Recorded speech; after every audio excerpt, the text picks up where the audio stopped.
Fishing ports across the UK are on the brink of collapse as demand for catch plummets due to the closure of restaurants and the drying up of European markets.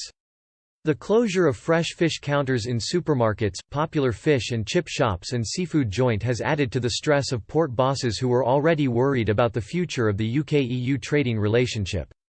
Trawlers have seen a huge drop in demand for the fish they land since lockdowns were imposed on the continent. Celia Mackenzie, chief executive of Whitehaven Harbour, said boats have landed more whelk than they can store.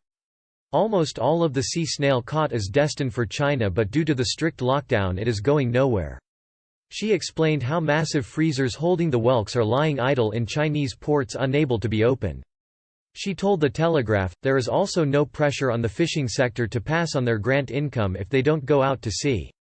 The port sector, not the people in the vessels, have been overlooked. I don't know how we're going to survive. Fishermen are being supported by the government's coronavirus job retention scheme during the crisis. But ports can no longer rely on the charge normally paid by fishers, which is estimated to be about 2% of the overall value of the catch landed. This means less money for the running of ports, which tends to be the same amount whether they in use or not. Martin Boyers, chief executive of Grimsby Fish Dock, said the association has received no income from the fish market for 5 weeks and issued a stark warning about what lies ahead. Some ports could go bust in 4 to 6 weeks, he said. Boris Johnson pledged to work towards the levelling up of communities across the UK after he won the December general election. As part of his agenda, the Prime Minister vowed to smooth over regional inequalities in a bid to introduce a fairer British society.